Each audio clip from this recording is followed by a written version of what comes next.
Assalamualaikum warahmatullahi wabarakatuh. Alhamdulillahirabbil alamin.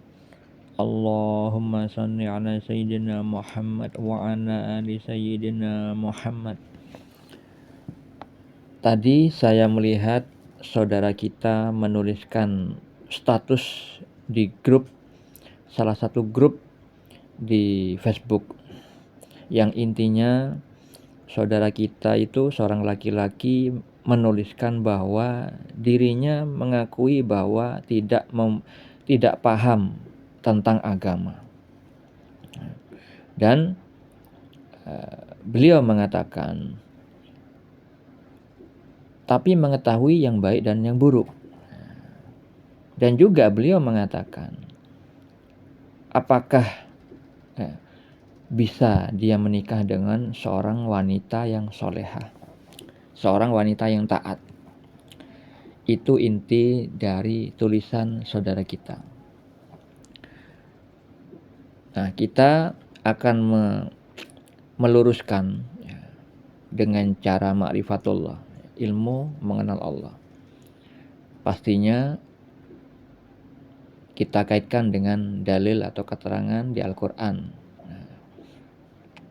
atau As-Sunnah sebagai panduan untuk melihat tulisan saudara kita itu benar atau salah.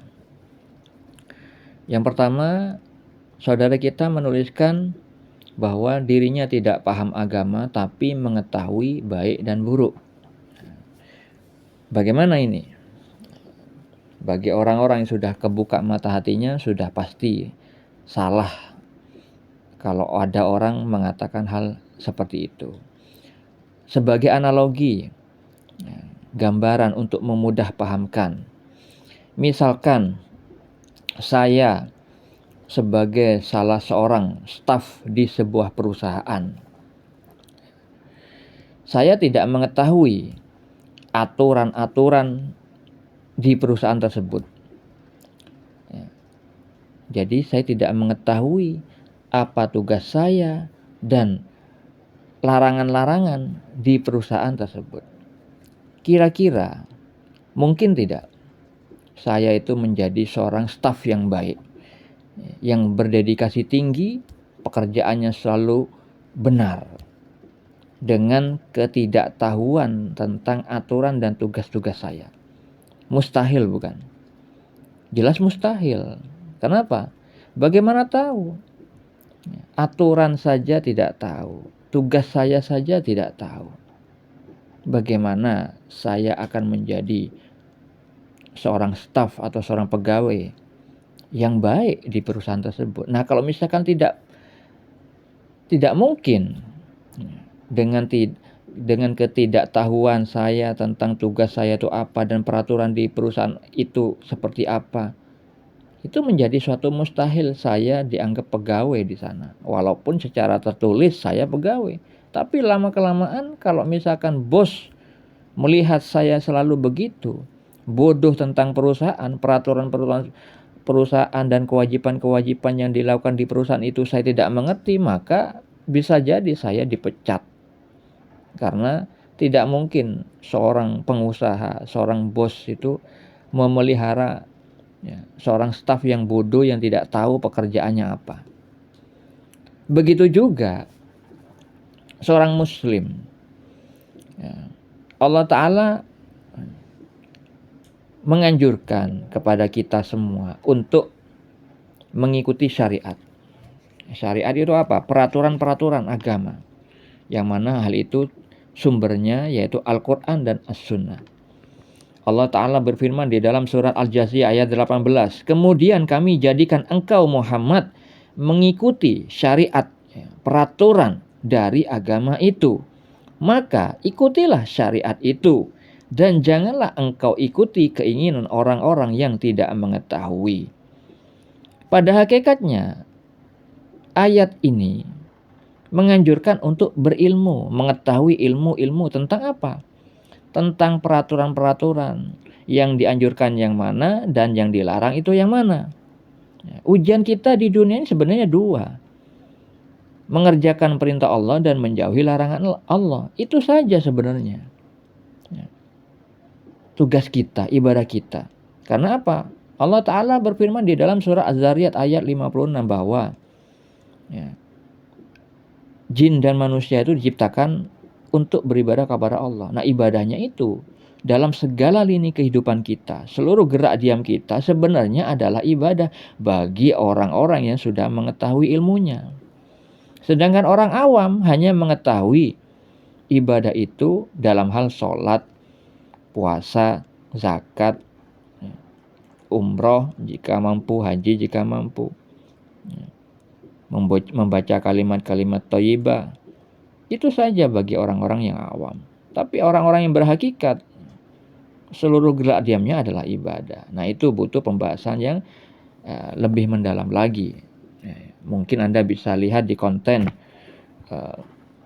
YouTube saya, di mana bio saya ini sudah disematkan link ke arah sana.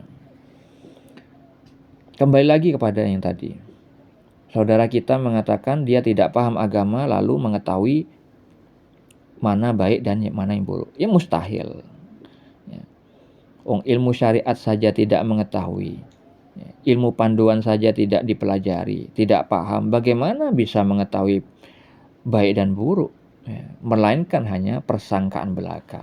Nah, keadaan saudara kita itu adalah sebagaimana yang Allah firmankan di dalam surat Az-Zukhruf ayat 37. Dan sesungguhnya syaitan-syaitan itu benar-benar menghalangi mereka dari jalan yang benar, dan mereka menyangka bahwa mereka mendapat petunjuk. Begitu juga terkait dengan surat Az-Zukhruf ayat 36. Allah Ta'ala berfirman, dan barang siapa berpaling dari pengajaran Allah yang Maha Pengasih, yaitu Al-Quran, kami biarkan setan menyesatkannya dan menjadi teman karibnya. Nah, kalau misalkan saudara kita mengatakan tidak paham tentang agama, berarti dia dikategorikan orang yang berpaling dari pengajaran Allah yang Maha Pengasih. Karena apa? Tidak mengikuti Al-Quran, tidak paham Al-Quran. Maka terjadilah pembiaran dari Allah. Akhirnya setan menyesatkannya dan menjadi teman karibnya. Akhirnya dia berprasangka dia mengetahui baik dan buruk itu menurut versi dia.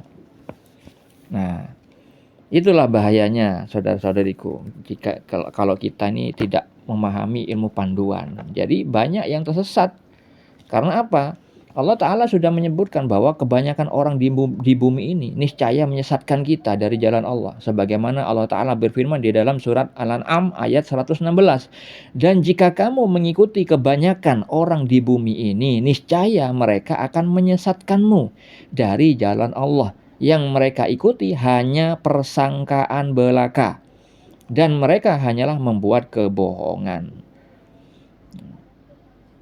Jadi hakikatnya ayat ini menjelaskan bahwa sedikit orang yang makrifat kepada Allah, orang yang benar-benar mengenal Allah itu hanya sedikit.